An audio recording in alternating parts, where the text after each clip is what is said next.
Good morning, guys. It's Carol. How are ya? I'm showing you at the parking lot because I thought of a funny story to tell you. In the comments yesterday, a sub told me that her dogs were afraid of plastic bags. Oh, heavens, these dogs are afraid of plastic bags too. The sun's right in my face, so I can't even tell what I'm filming, but I'll assume it's me. These dogs are afraid of grocery bags, plastic bags. The wind blows here an awful lot, like every day. And if one is in the parking lot, blowing down the parking lot, oh, they bark like crazy. They save me from those dang plastic bags all the time.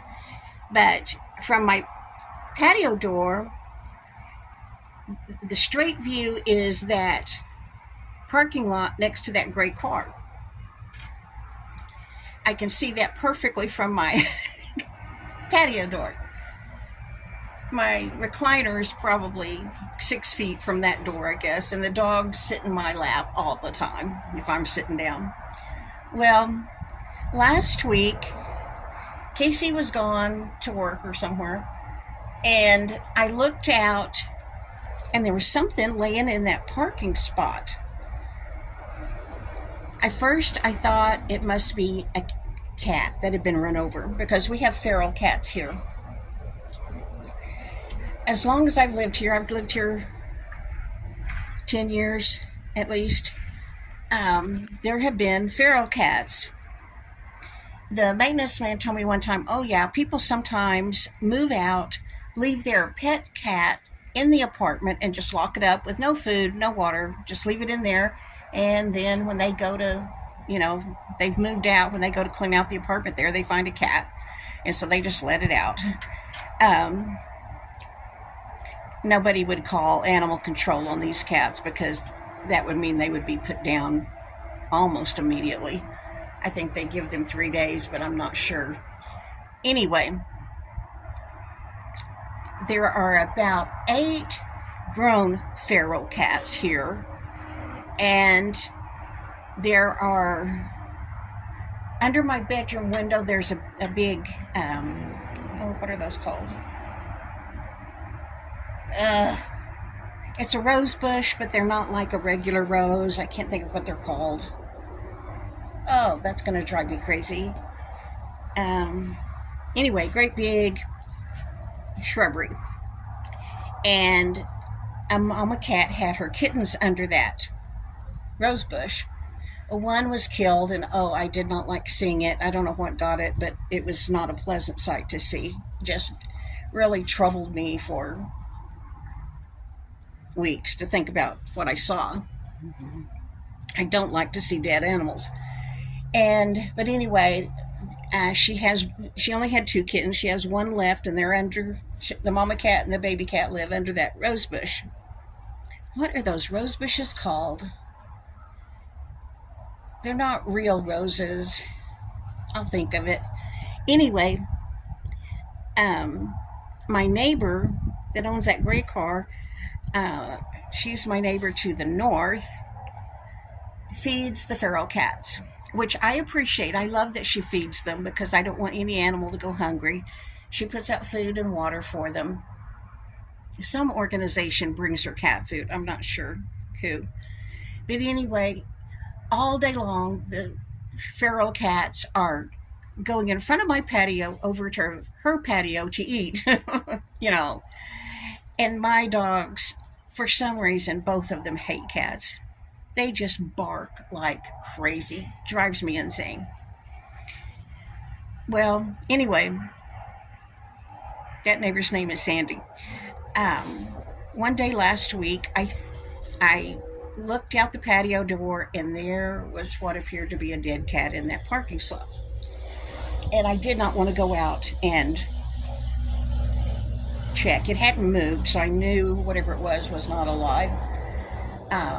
And I sure wouldn't go out and pick it up. I just couldn't do that. But it was there all morning, and the wind was blowing, and there was a kind of a big clump, and then like a long tail. And the fur on that tail, the wind was blowing it around. Well, it was about time for Casey to come home after a while. And I was afraid she would see it because I was afraid it was her cat. She has raised two feral cats that tamed them and got them to come live inside with her at different times. Actually, the first feral cat, his name was Amos, brought home the second feral cat. um, she was pregnant. Andy was Amos was fixed. Casey, after he got to where she could touch him and everything, she took him to be neutered. So he was not the daddy of this mama cat's babies, but he brought her home one time. Casey opened the door, and there was Amos sitting with this female cat next to him. Anyway, she calls her Kitty, and Kitty is kind of grayish, blackish, brownish. She's a long-haired cat. I don't know what color she is. With my cataracts, everything kind of looks brown. Well, anyway, as far as I could tell, this was similar colored fur. And I got to worrying about Casey coming home, and that's where she usually parks. And coming up, and I was afraid it was her cat, and I didn't want her to find it. So I texted my neighbor. I don't hear well enough to talk to people on the phone. Hang on. Casey came and picked us up. We're going to go get a donut. I will never turn down a donut. We don't do it very often because Casey tries not to eat sugar. But anyway, I'm not very good at it. Back to my story. I was afraid Casey would come home and see that dead cat. So I texted my neighbor, Sandy, because I don't hear well enough to talk to people over the phone. And I said, Sandy, is that a dead cat in front of my apartment? And she said, I went out and checked on it earlier. She said, I thought it was a cat too, but it's not. It's a wig.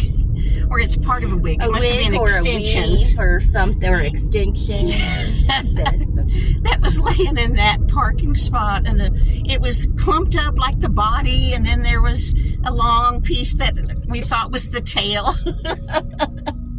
The dogs have been barking their heads off at that thing all day long, and I'd been stressing over was that kitty. I've told them that Amos brought Kitty home, so when we get back, I need you to make you a cat video. Okay, I will. I'll be back. Well, Casey will have to give you her cat story later. It's time for lunch, and Casey found this recipe she wants to try. And first we need to boil noodles, egg noodles, so that's what Casey's doing there. And then you need chicken, shredded cooked chicken, that I always have in the freezer. You need 3 cups of cooked shredded chicken. You also need a can of cream of mushroom soup or cream of chicken soup, whatever you prefer. And you put it in this pan with 4 ounces of cream cheese cubed and 1/4 cup of butter cubed. We just used margarine because I'm trying to slow way down on the butter we're using. And a package of Italian dressing mix, just the dry powder. You put that all in the pan and heat it until the butter and the cream cheese have melted. Just keep stirring it so it's all mixed up.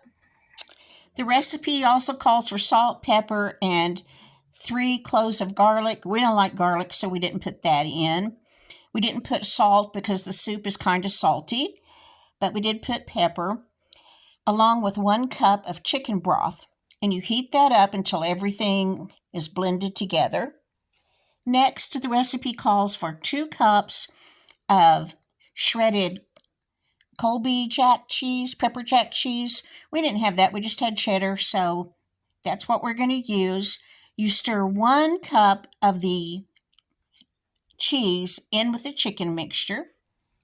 You need to spray a 9x13 pan, and then you put the cooked noodles in your 9x13 baking dish. Once you get those spread out, then you add the chicken mixture on top. After you get that put in there, then you top it with the remaining cup of cheese. Now, the recipe said you could top it with potato chips I don't remember what else. There were 3 things. We didn't have any of them, but we did have French fried onion rings. And so we put those fried onion rings on top of half of it because we weren't sure if we were going to like it or not. We've never made this before. So we put cheese on the whole thing, just the fried onion rings on one end.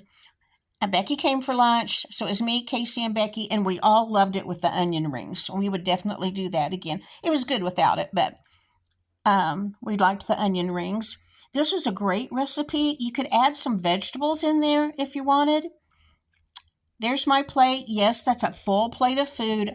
I love food and I have a good appetite. I don't eat breakfast. I eat my main meal at lunch, and then in the evening, I may have peanut butter and crackers or a bowl of oatmeal or cereal, something, but my main meal is lunch and I eat as much as I want. We really like this recipe. It's from Pinterest, of course. The website is called Restless Chipotle Southern Recipes Made Easy. And we really recommend this one. It was good.